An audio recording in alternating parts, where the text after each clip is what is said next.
Hello guys, it's Ciel Mariano and welcome back to my vlog.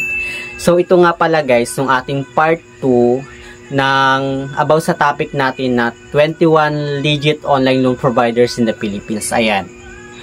Yan yung first na part natin guys, or yung part 1 natin. At kung hindi nyo pa to napapanood guys, no, ilalagay ko lang yung link sa my comment section or ilalagay ko lang yung link sa my description box. Then click nyo lang yung link guys, mapupunta na kayo sa part 1. Alam nyo ba guys kung bakit ko siya kinat into 2? Kung bakit meron siyang part 1 at part 2? Kasi nga guys, pag pinagsama ko silang lahat, sobrang haba na siya. Umabot na siya ng 60. So parang may hirapan na yung mga viewers na manood. Plus, sobrang haba na ng papanoorin nila. Kaya kinat ko na lang siya into 2 para mag-less guys yung minutes niya. So yun lang naman guys, kaya gumawa ko ng part 2. So kung interesado pa rin kayo guys, no, about dito sa 21 legit online providers na topic natin, please keep on watching.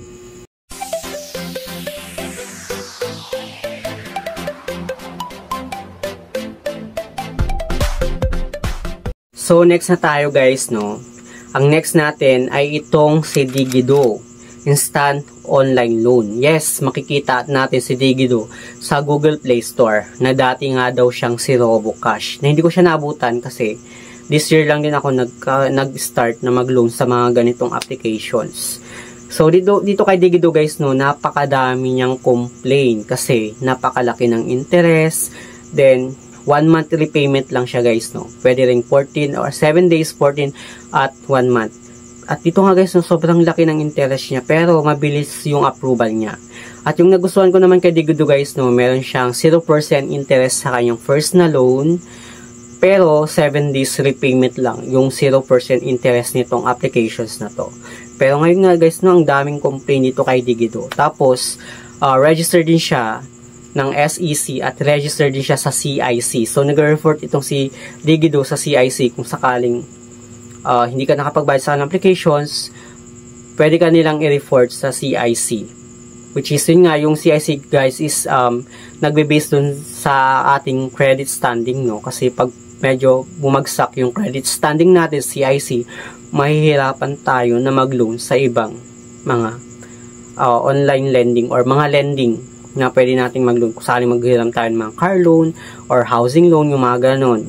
Kaya dapat medyo ingatan natin sa si Digido. Pero for me, hindi si Digido guys, no, hindi siya recommended kasi napakalaki ng interest. Kaya sa mga naka-experience dyan, kung ano yung experience ko kay Digido, please comment down below. But for me guys, no, hindi okay sa akin si Digido kasi nga napakalaki ng interest. Plus, halimbawa kung wala ka pang payments sa kanila or wala ka pang pambayad sa kanilang applications, pwede ka mag-partial payment pero hindi yun mababawas, no, dun sa ipa-partial mo or hindi mababawas dun sa pinaka-loan mo talaga sa kanilang applications. So, dito nga guys, no, nakalagay, is Digido legit or not? Don't worry, it's a legit online lender in the Philippines with highly innovative and fully automated online portal. Borrowers can receive their loan proceeds in just a few hours.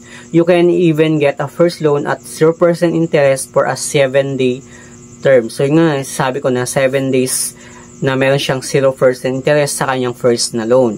But then, please, I think hindi siya recommended. Pero okay naman itong si Digido so far, pang emergency. But then, kung gusto nyo talaga ng pang matagal at mababa yung interest, please mag-search kayo ng ibang mga lending apps na mas okay pa kay Digido. Then, dito nga guys, no, Digido online loan features, loan amount niya is 1,000 to 25,000. Interest rate niya is 0% for new customers, not more than 1.5% daily for repeat customers. Talaga ba? Napakalaki ng interest ng si Digido. Tapos nanghaharas pa daw or nangharas pa daw yung kanilang mga agent. Plus, actually guys, no, itong si Digido, nag-home visit siya kapag hindi ka nakakapagbayad sa kanilang applications. Nagpapadala sila ng letter, ng ganun, or mga card.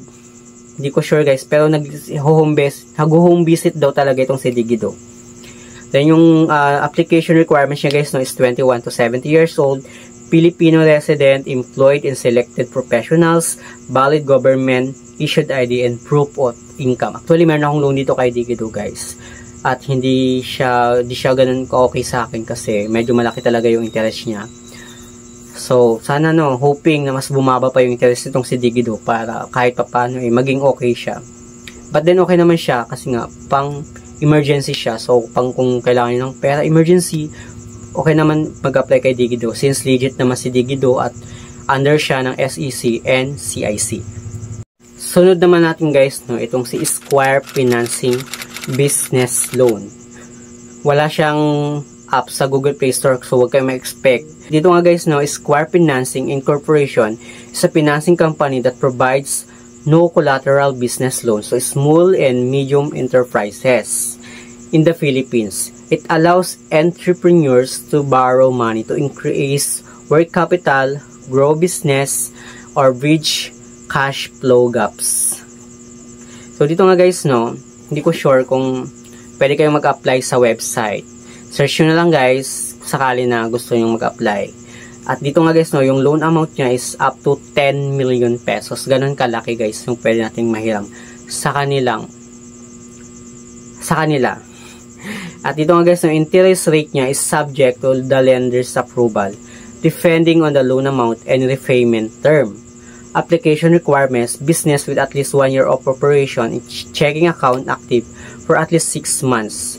Check the Square Financing website for its complete list of loan requirements. I think guys, ito si Square Financing Business is para din siyang Song Credit, which is pupunta kayo sa kanilang branch para mag-apply ganun. Hindi ko sure kasi hindi naman familiar dito kay Square Financing Business Loan.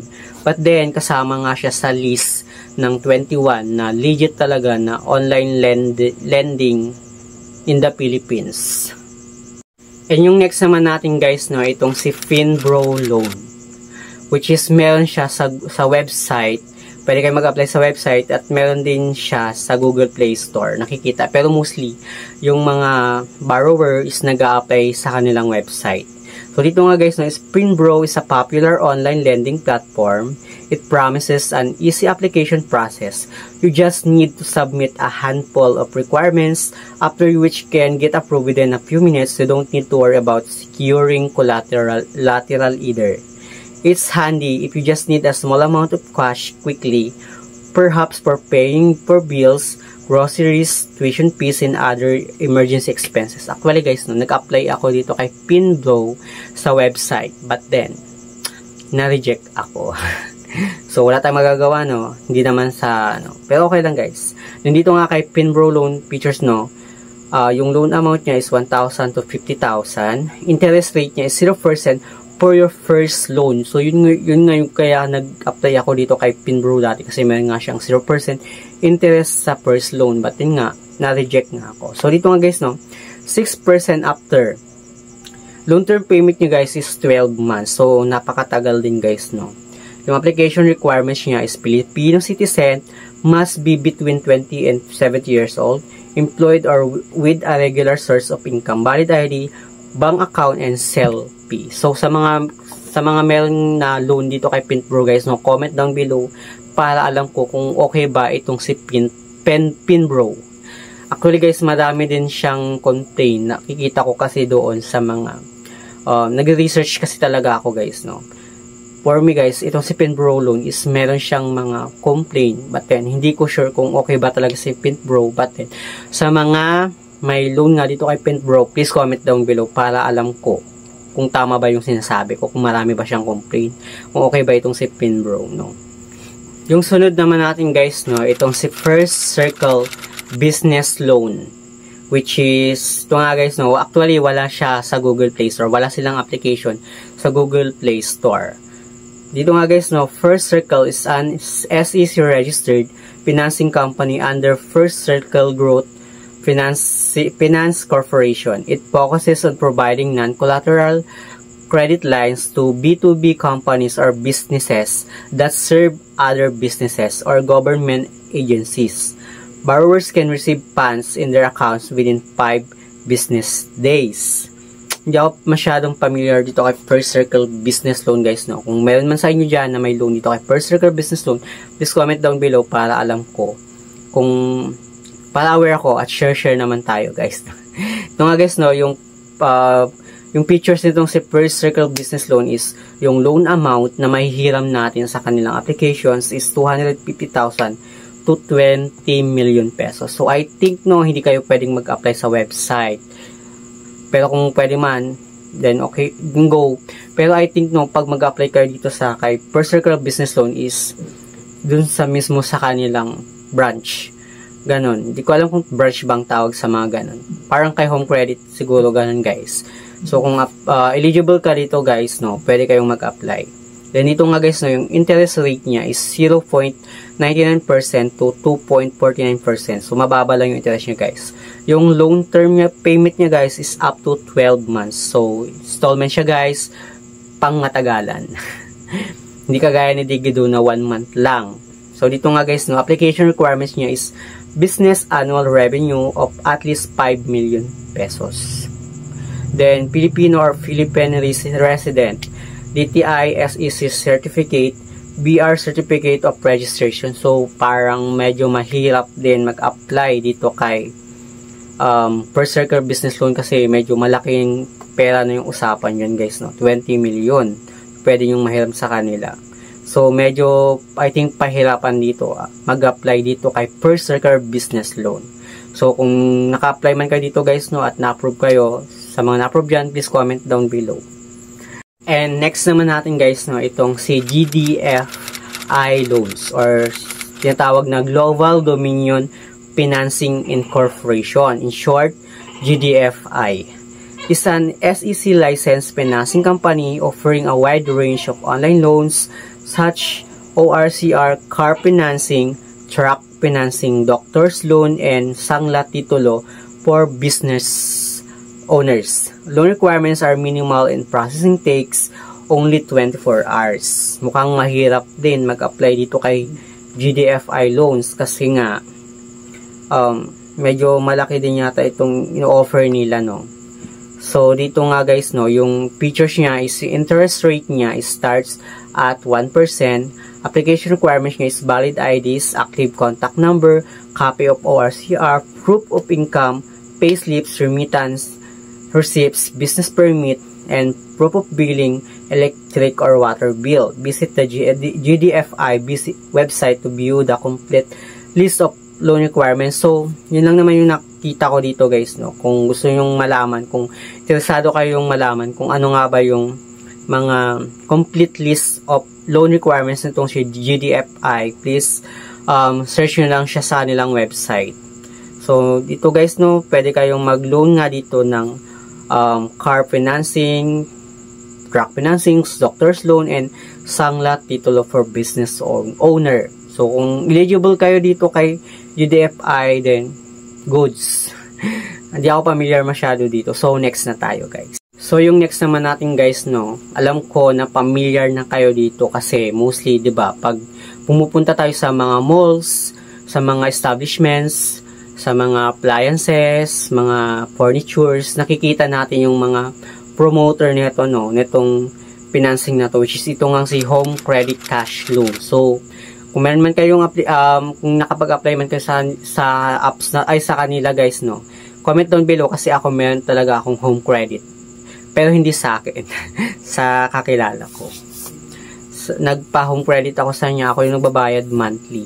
Medyo napakalaki din guys, no, kasi yung 30,000 na cash loan sa kanilang kay home credit is 2 years to pay siya guys. 2 years ko siyang binabayaran. 2 years ko siyang babayaran. And yung 30,000 na loan ko is pumapatak na siya ng 50,000. Yung full na babayaran ko sa kanila. But then okay naman tong sa home credit kasi nga pag kailangan talaga natin kasi pwede tayong mag-apply guys, no, kay home credit ng mga appliances, furnitures, at mga gadgets, mga ganon. At pwede rin sa kanila yung cash loan. Actually guys, nag-work nga ako dati sa isang appliances. As a promoter din ako ng isang smartphone. Mostly, nakakasama ko yung mga home credit na promoter, nakakasama ko din yung Aeon credit na promoter. At nakakausap ko nga din sila doon. So, ayun nga, kaya medyo pamilya sa akin. Tsaka okay naman talaga itong si Home Credit kasi nga, pag wala ka talagang pera, kung gusto mo mag-apply ng gadgets at wala kang pera, pwede nyong lapitan itong si Home Credit. Then dito nga guys, no, nakalagay dito, Home Credit is quite popular in the country for its product loan which provides in-store financing services for appliance or gadget purchases.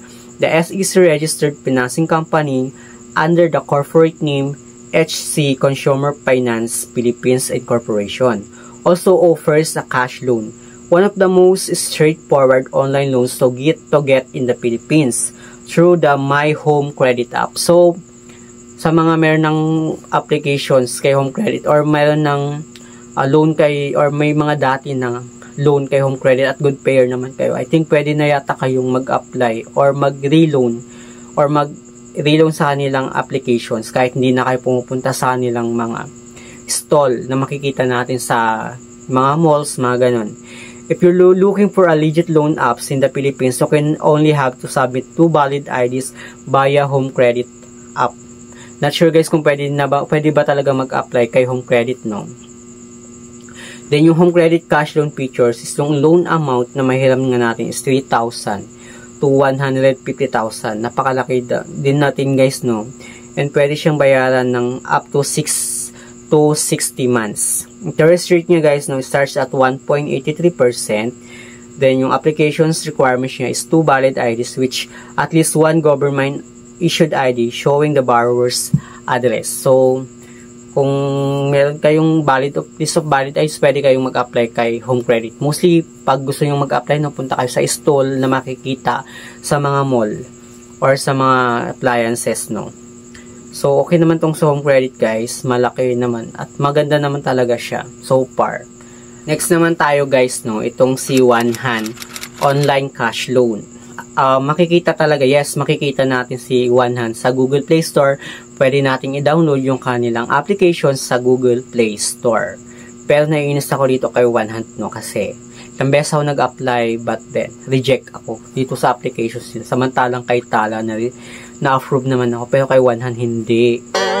So ayun nga guys, no, dito nga kay One Hand is another fintech platform in the Philippines offering fast and hassle-free access to credit is One Hand with over 5.7 million app downloads, 4 million successful loans, and 1.7 million active loans. It's one of the leading and legit online providers you can check out for the cash emergencies. So far, okay talaga itong si One Hand kasi napakababa ng interest. Plus, meron din silang installments. So kung gusto nyo mag-apply kay One Hand, no, so far okay na okay talaga si One Hand kasi yung actually nag-apply kay One Hand at napakababa din ng patong lagis, napakababa ng interest. Kaya sabi ko, bakit hindi ako ma-approve dito? Nakakainis nung si One Hand, bakit hindi ako ma-approve? So okay naman, so okay kung hindi talaga ako ma-approve, hindi talaga para sa akin si One Hand. So dito nga guys, kay One Hand, no, One Hand online cash loan features is loan amount niya is up to 15,000. Interest rate niya is 9% to 12%. Yung loan term niya guys is up to 3 months. Application requirement niya is a Filipino citizen between 20 and 60 years old, stable source of income, valid government issued ID. Yon. Kung eligible kayo dito sa applications, why not kung gusto niyo mag-apply. Pero ako nga guys, no, kahit napakaganda na ng ID na ginamit ko, UMID ID na yung ginamit ko, disapprove pa rin ako dito kay One Hand. Pero okay lang. And next naman tayo guys, no, isa ito sa mga gamit ko talaga so far hanggang ngayon, itong si Online Loans Pilipinas cash loan. Wow ha, kasama pa pala itong si Online Loans Pilipinas dito sa 21 na legit na online, pero actually talaga legit naman kasi talaga itong si Online Loans Pilipinas, plus napakababa ng interest nito. At yung nagustuhan ko dito kay Online Loans Pilipinas guys, no, is 0% interest siya sa kanyang first loan at payable siya ng 10 days.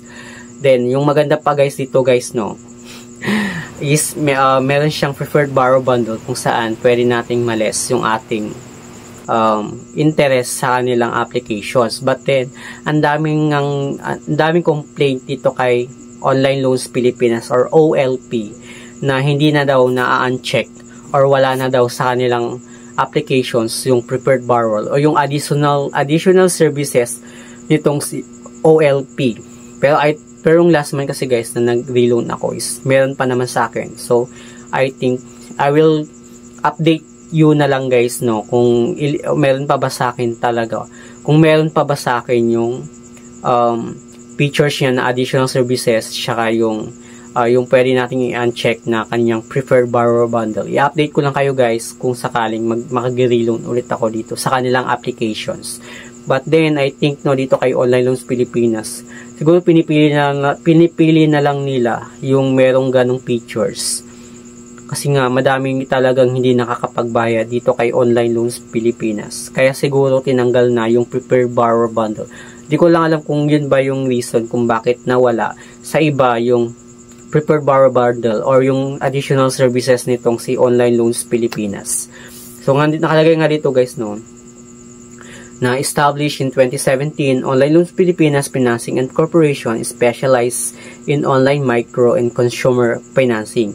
Is Online Loans Pilipinas legit? Yes, it's an SEC registered fintech company. You can rest assured you're dealing with a legitimate loan provider. So, okay naman talaga si Online Loan Pilipinas. Pero, madami nga siyang complaint. Kasi nga, hindi na nga daw natatanggal or wala na nga yung features niya na preferred borrower bundle or yung additional services sa kanilang applications, pati na rin sa kanilang website. Then, yung loan processing takes 1 to 2 days and loan proceeds can be received within 24 hours in the borrower's bank account. Actually, pwede naman ma-receive yung loan mo sa yung GCash account kung meron kang e-wallet account. Online Loans Pilipinas cash loan features is loan amount 1,000 to 7,000 for first-time borrowers, up to 30,000 for repeat borrowers in good credit standing. So, kung meron kang good credit standing, pwedeng lumaki yung loan mo sa applications. Pero, yung dito kay loan OLP guys, no, is 1 month repayment lang siya. Yun yung pinaka minimum talaga niya or maximum niya na long term payment. Nandito nga guys, no, interest rate niya is none for first time borrowers. Loan term niya starts at 10 days hanggang 30 days na yun guys. Application requirements niya is employed or with a steady income source, 22 to 70 years old, valid ID with a valid e-wallet or bank account. So, yun yung ma-receive yung amount or yung loan nyo sa kanilang applications. So, far okay talaga itong si si OLP sa akin. Kasi, gamit na gamit ko siya ngayon. Sunod naman natin guys, no, na pang 20, itong si Una Cash Loan. Which is, meron nga siyang application sa Google Play Store, which is pwede kayong mag-apply sa ng applications na madadownload lang natin sa Google Play Store. So, dito nga guys, no, Una Cash is an SEC licensed financing company where you can get a personal credit line of up to 50,000. After apply for a loan via its mobile app, no need to go to bank or submit a lot of paperwork and get approved within 24 hours. But then dati guys, no, based din sa research ko, itong si Ona app, dati pwedeng mag-apply kahit unemployed or yung mga may business lang or yung mga freelancer. But now, nagbago na yata itong si Una Cash, which is, ang mga ina-approve na lang nila is yung mga yung employed sa mga company.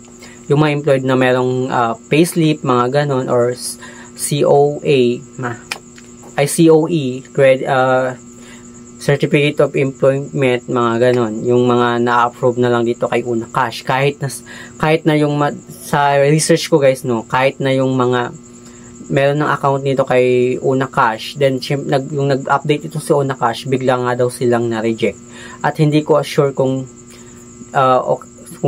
tama ba yung sinasabi ko. So, kung meron man kayong Una Cash guys, no, or may loan kayo dito kay Una Cash, please comment down below at itama nyo kung ano yung mga hindi ko pa nasabi dito sa applications na to, kasi hindi naman ako nakapag-apply ng loan dito kay Una Cash. Pero kasama nga itong si Una Cash dito sa 21 na legit na online lending in the Philippines.